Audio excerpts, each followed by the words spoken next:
ഇന്ന് ഞാൻ ഉണ്ടാക്കാൻ പോകുന്നത് ക്യാരറ്റ് പുഡിംഗ് ആണ്. അപ്പോൾ അതിനുവേണ്ടി ആദ്യം നമുക്ക് ക്യാരറ്റ് ഒന്ന് വേവിച്ചെടുക്കണം. ഞാനൊരു 1/4 കിലോ ക്യാരറ്റ് ഗ്രേറ്റ് ചെയ്തെടുത്തിട്ടുണ്ട്. പിന്നെ 1/2 കപ്പ് പഞ്ചസാരയും 2 ടീസ്പൂൺ ബട്ടറും നമുക്ക് ആവശ്യത്തിന് വെള്ളം ഒഴിച്ച് ഒന്ന് വേവിച്ചെടുക്കാം.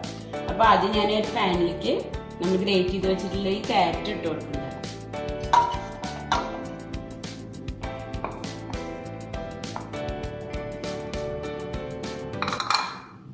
നമുക്ക് പഞ്ചസാര ഇതിലേക്ക് ഇടാം. ഏകദേശം ഒരു 1/2 കപ്പോളം വെള്ളം നമുക്ക് ഒഴിച്ചു കൊടുക്കാം ഇതിലേക്ക്.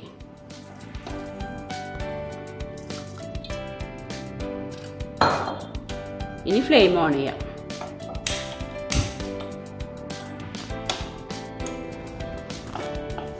ഇനി ഒന്ന് തിളച്ച് കഴിഞ്ഞാൽ നമുക്ക് സിമ്മിൽ വെച്ചിട്ട് മൂടി വെച്ച് വേവിച്ചെടുക്കാം. വെന്ത് കഴിഞ്ഞാൽ നമുക്ക് ബട്ടർ ഇട്ടൊന്ന് വറ്റിച്ചെടുക്കാം. ഇപ്പോൾ വെക്കേഷനായിട്ട് കുട്ടികളൊക്കെ വീട്ടിലുണ്ട്. അപ്പോൾ അവർക്ക് ക്യാരറ്റ് പുഡിങ് കഴിക്കാനൊരു ആഗ്രഹം. അപ്പം അത് ഉണ്ടാക്കുന്നത് നിങ്ങളായിട്ട് ഷെയർ ചെയ്യാമെന്ന് വിചാരിച്ചു.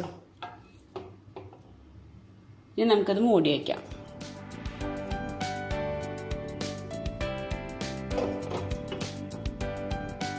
ഏകദേശം ഒരു 10 മിനിറ്റ് കൊണ്ട് നമുക്കത് വെന്ത് കിട്ടും.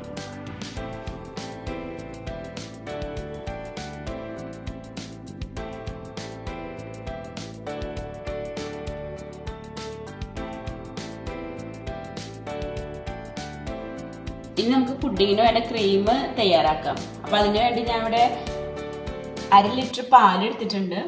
പിന്നെ ഒരു 1/2 ടിന്ന് കണ്ടൻസ്ഡ് മിൽക്ക് എടുത്തിട്ടുണ്ട്. 1/4 കപ്പ് പഞ്ചസാര, 1/2 ടീസ്പൂൺ വാനില എസൻസ്, പിന്നെ 5 ഗ്രാം ചൈന ഗ്രാസ്.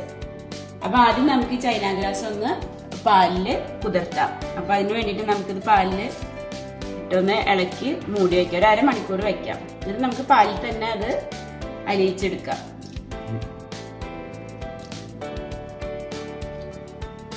നമുക്കത് മൂടി വയ്ക്കാം.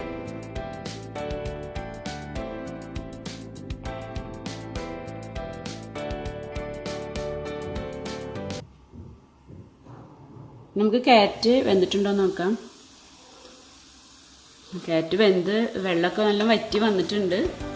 ഇനി നമുക്ക് നമ്മൾ എടുത്തു വെച്ചിട്ടുള്ള ഈ ബട്ടറിൽ നിന്ന് ഒരു 1/4 ഭാഗം ഇതിൽ ഇട്ട് കൊടുക്കാം. ബാക്കി നമുക്ക് പുഡിംഗ് ഡിഷിൽ ക്യാരറ്റ് സെറ്റ് ചെയ്യുമ്പോൾ അതിലിടാൻ വേണ്ടി മാറ്റി വയ്ക്കാം.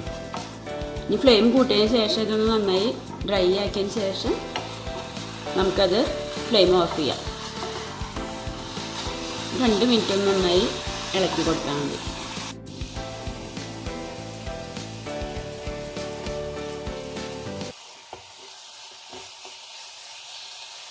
നമുക്ക് പുഡിങ്ങിന് വേണ്ട ക്യാരറ്റ് റെഡി ആയിട്ടുണ്ട്. ഇനി നമുക്ക് ഫ്ലെയിം ഓഫ് ചെയ്യാം.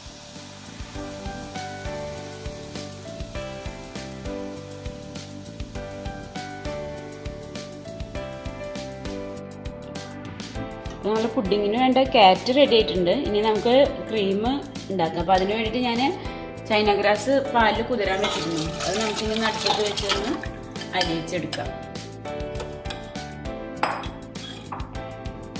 Flame on.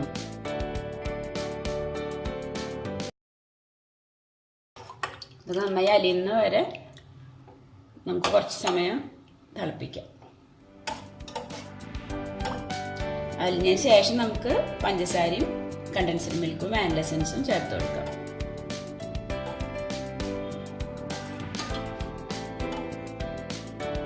ഇപ്പൊ ചൈന ഗ്രാസ് ഒക്കെ നന്നായി അലിഞ്ഞു വന്നിട്ടുണ്ട്. ഇനി നമ്മൾ എടുത്തു വെച്ചിട്ടുള്ള ഈ കണ്ടൻസ്ഡ് മിൽക്ക് ഇതിലേക്ക് ഒഴിച്ചു കൊടുക്കാം. നമുക്ക് ഇത്രയും മധുരം വേണ്ടാന്നുണ്ടെങ്കിൽ നമ്മൾ എടുത്തു വെച്ച പഞ്ചസാരയിൽ നിന്ന് വേണമെങ്കിൽ അളവ് കുറച്ച് കുറയ്ക്കാം കേട്ടോ. 1/4 കപ്പാണ് ഞാൻ എടുത്തിട്ടുള്ളത്. ഞാൻ ഇട്ട് കൊടുക്കുന്നുണ്ട്.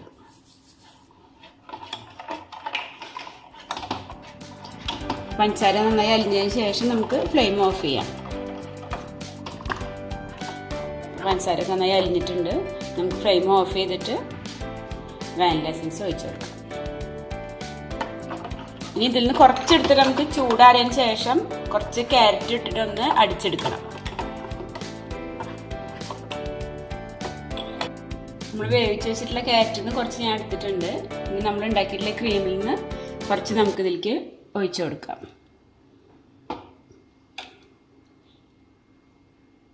ഇനി ഇത് നമുക്കൊന്ന് മിക്സിയിൽ അടിച്ച് ഈ ക്രീമിൽ മിക്സ് ചെയ്ത് കഴിഞ്ഞാൽ നമുക്ക് ഈ ക്രീമിനും ആ ക്യാരറ്റിൻ്റെ നല്ലൊരു ഫ്ലേവർ വരും. അതിന് വേണ്ടിയിട്ടാണ് നമ്മളിങ്ങനെ ചെയ്യുന്നത്. ഇനി നമുക്കിത് മിക്സിയിൽ അടിച്ചെടുക്കാം.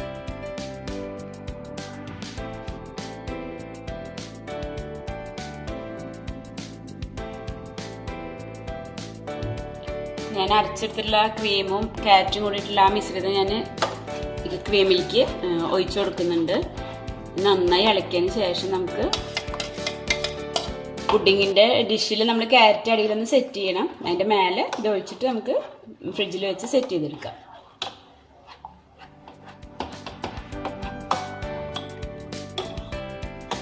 പുഡിങ് സെറ്റ് ചെയ്യാൻ വേണ്ടിയിട്ട് ഞാനൊരു പുഡിങ് ഡിഷ് എടുത്തിട്ടുണ്ട്. അതിലേക്ക് ഞാൻ കുറച്ച് ബട്ടർ ഇട്ട് കൊടുക്കുന്നുണ്ട്. ഒന്ന് നമുക്കൊന്ന് സ്പ്രെഡ് ചെയ്ത് കൊടുക്കാം. അപ്പോൾ നമുക്ക് പുഡിങ് വേഗം എടുക്കാൻ കിട്ടും ചെയ്യും. ആ ബട്ടറിൻ്റെ ടേസ്റ്റും കൂടി വരുമ്പോൾ പുഡിങ് കഴിക്കുമ്പോൾ നല്ല ടേസ്റ്റ് ഉണ്ടായിരിക്കും. ഇനി ഇതിൻ്റെ മേലായിട്ട് നമ്മൾ റെഡിയാക്കി വെച്ചിട്ടുള്ള ആ ക്യാരറ്റ് ഇതിൻ്റെ മേലെ ഇട്ട് കൊടുക്കാം. ഇത് മുഴുവൻ ഇതിൻ്റെ അടിയിൽ ഇട്ടൊന്ന് ചെറുതായിട്ടൊന്ന് അമർത്തി കൊടുക്കണം.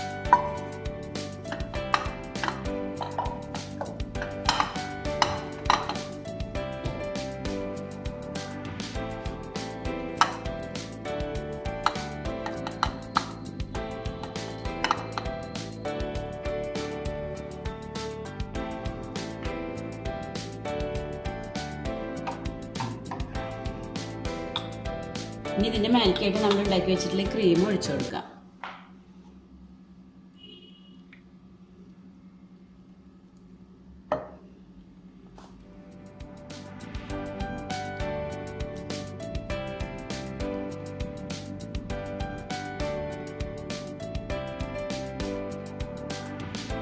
ഇപ്പോൾ നമ്മുടെ പുഡിങ് റെഡി ആയിട്ടുണ്ട്. ഇതിനൊന്ന് സെറ്റായി കിട്ടണം. അപ്പോൾ നമുക്കൊരു 2 മണിക്കൂർ ഫ്രിഡ്ജിൽ വെച്ചൊന്ന് സെറ്റാക്കി എടുക്കാം. ഇപ്പോൾ നമ്മൾ പുഡിങ് സെറ്റ് ആയിട്ടുണ്ട്. ഇനി നമുക്കത് സെർവ് ചെയ്യാം. നമ്മൾ പുഡിങ് സെർവിങ് ഡിഷിലേക്ക് മാറ്റിയിട്ടുണ്ട്. ഇത് കുട്ടികൾക്കൊക്കെ നല്ല ഇഷ്ടപ്പെടുന്ന ഒരു പുഡിങ്ങാണ്. നിങ്ങൾ ട്രൈ ചെയ്ത് നോക്കുക. എന്തെങ്കിലും സംശയം ഉണ്ടെങ്കിൽ കമൻറ്റ് ചെയ്യുക. നിങ്ങൾക്ക് എൻ്റെ വീഡിയോ ഇഷ്ടമായെങ്കിൽ ലൈക്ക് ചെയ്യുക, ഷെയർ ചെയ്യുക, സബ്സ്ക്രൈബ് ചെയ്യാത്തവരുണ്ടെങ്കിൽ സബ്സ്ക്രൈബ് ചെയ്യുക.